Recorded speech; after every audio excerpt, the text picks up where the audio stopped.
Siempre he sido un entusiasta de la naturaleza y las caminatas.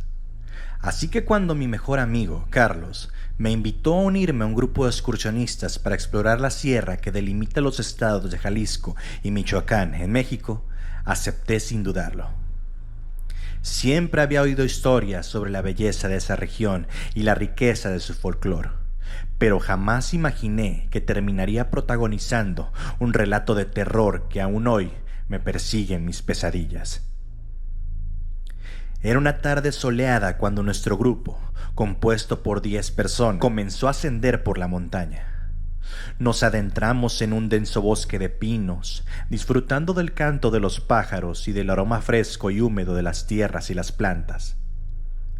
A medida que nos adentrábamos en la sierra, nos adentrábamos también en las leyendas locales relatadas por Carlos, quien había crecido en la zona.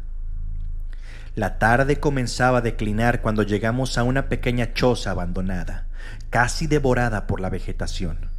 La estructura, principalmente construida con troncos de árboles y techos de palma, parecía estar en equilibrio precario, como si estuviera a punto de derrumbarse en cualquier momento. La vegetación se había apoderado de sus paredes, con enredaderas y musgo trepando por los troncos y entrando por las aberturas que alguna vez fueron ventanas. Al cruzar el umbral, un aire húmedo y pesado nos envolvió. El suelo, de tierra compacta, estaba cubierto de hojas secas y ramas que crujían bajo nuestros pies. La luz del día apenas se filtraba a través de las grietas en las paredes y el techo, lo que nos obligó a encender nuestras linternas para poder explorar el interior. La curiosidad nos impulsó a entrar, y lo que encontramos allí nos heló la sangre. La choza estaba dividida en dos áreas, una pequeña habitación que parecía haber sido utilizada como dormitorio y un espacio más amplio donde se encontraba el altar de brujería. En el dormitorio había una cama destartalada con un colchón de paja enmohecida y una manta raíz que parecía haber sido tejida a mano. Había también una mesita de madera junto a la cama, sobre la cual descansaba un cuenco de barro lleno de objetos extraños, como dientes de animales y cabellos enredados. Pero lo que realmente captó nuestra atención fue el altar en la otra habitación. A pesar del paso del tiempo y la invasión de la naturaleza, el espacio se mantenía en un estado sorprendentemente ordenado. En el centro del altar había un círculo de piedras negras, dentro del cual se encontraban las velas del mismo color, los huesos de animales y el libro antiguo. El aire alrededor del altar estaba impregnado de una energía opresiva y maligna, como si pudiera sentirse la presencia de la bruja, incluso en su ausencia. En las paredes de la choza habían sido dibujados símbolos y signos en un pigmento oscuro que parecían representar invocaciones y maldiciones en un lenguaje arcano. También había frascos de vidrio y botellas de barro, algunos de ellos rotos que contenían sustancias desconocidas y malolientes. El lugar parecía haber sido abandonado hace mucho tiempo, pero al mismo tiempo una sensación de poder y peligro emanaba de cada rincón de la choza. Uno de nuestros integrantes, llamado Juan, encontró un pequeño amuleto en forma de mano de espejo, también conocido como mano poderosa. Creyendo que era una simple artesanía, decidió guardarlo en su mochila sin decirnos a los demás. Si tan solo hubiera sabido lo que estaba por desencadenar. Ya era casi de noche cuando retomamos el descenso de la montaña, pero el espeso bosque parecía haberse vuelto más oscuro y amenazante.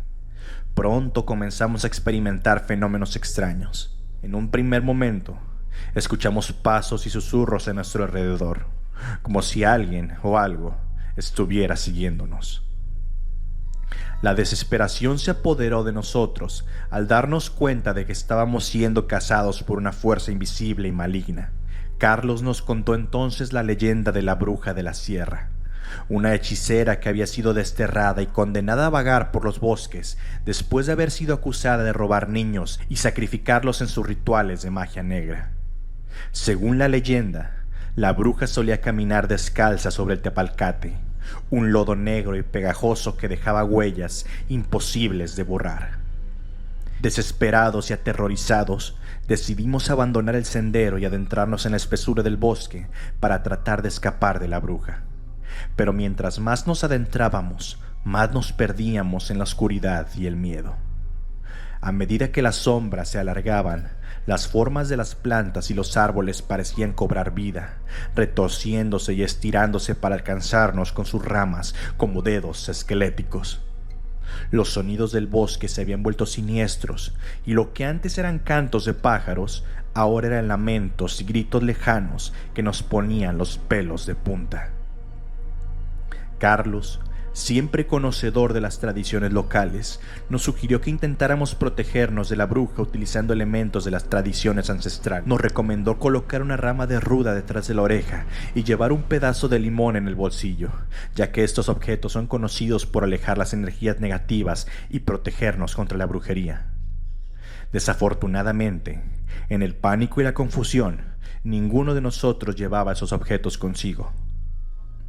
La noche avanzaba y nuestros corazones latían con fuerza en nuestros pechos mientras nos aferrábamos a la esperanza de que de alguna manera lograríamos sobrevivir a esta pesadilla. Fue entonces cuando Juan, recordando el amuleto que había encontrado en la choza, lo sacó de la mochila y nos lo mostró. Fue en ese momento que nos dimos cuenta de que el objeto que Juan había tomado podría ser la causa de nuestra tragedia. Decidimos enfrentar a la bruja y tratar de devolverle el amuleto, en un intento desesperado de poner fin a nuestra pesadilla. Con el amuleto en mano, Carlos recitó una oración en náhuatl que había aprendido de su abuela, pidiendo a los antiguos dioses que nos protegieran de la bruja y nos permitieran regresar a salvo a nuestras casas. Una hora después de que Juan nos mostrara el amuleto y de que nosotros intentáramos protegernos con la oración en náhuatl, los fenómenos aterradores se intensificaron. La bruja parecía haber decidido que era momento de mostrarnos su verdadero poder. Mientras continuábamos nuestra marcha a través del espeso bosque, comenzamos a escuchar chistidos espeluznantes provenientes de la copa de los árboles. El sonido se asemejaba al de una serpiente gigante que se deslizaba entre las ramas, y nos dábamos cuenta de que la bruja estaba jugando con nosotros, acechándonos desde lo alto.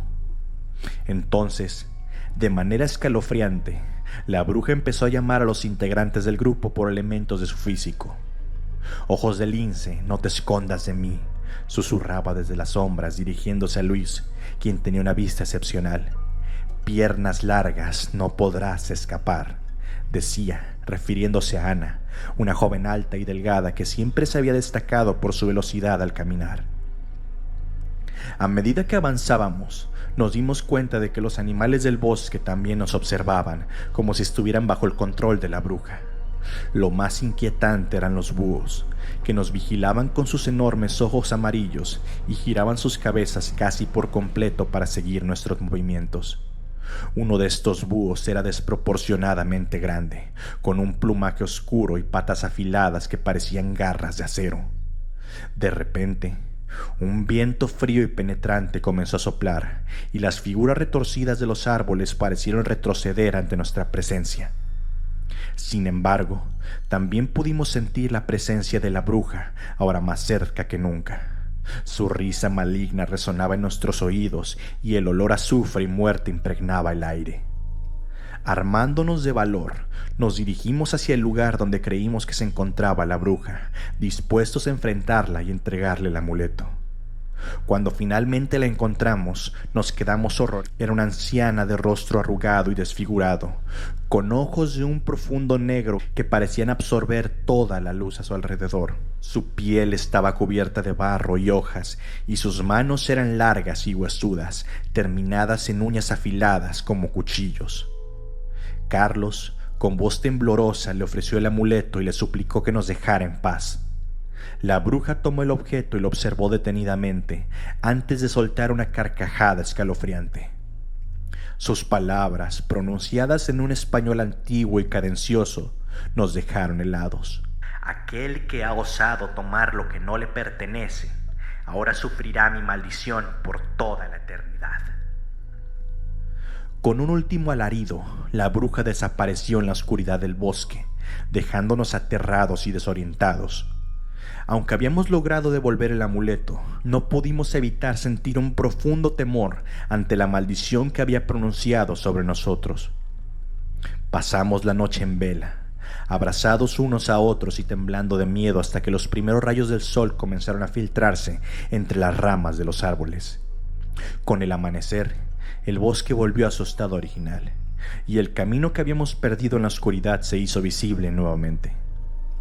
Caminamos en silencio durante horas, con el corazón aún en un puño, hasta llegar a la base de la montaña, donde nos esperaba el vehículo que nos llevaría de regreso a casa. Durante el viaje, nadie habló de lo sucedido. Era como si todos quisiéramos olvidar la terrible experiencia que habíamos vivido, como si al mencionarla pudiéramos hacerla desaparecer. Pero la maldición de la bruja no desapareció. A lo largo de los años, aquellos que habían estado conmigo en aquella fecha fatídica comenzaron a encontrarse con infortunios y tragedias inexplicables. Algunos perdieron sus trabajos, otros sus familias, y en los casos más extremos, incluso sus vidas. Cada vez que ocurría una nueva desgracia, no podía evitar preguntarme si era el resultado de la maldición que la bruja había pronunciado sobre nosotros. Y aunque han pasado muchos años desde aquel terrible encuentro, aún sigo temiendo que algún día la bruja regrese para reclamar mi vida, como lo hizo con mis amigos. La maldición de la bruja de la sierra me persigue, y el recuerdo de aquella noche en el bosque oscuro y embrujado sigue atormentándome en mis sueños. A veces, en las noches de insomnio, puedo escuchar el eco de su risa maligna y susurrante, y me pregunto si alguna vez seré capaz de escapar de la sombra que ha dejado en mi vida. Pero algo me dice que la bruja de la sierra nunca me dejará en paz y que su maldición me seguirá hasta el final de mis días.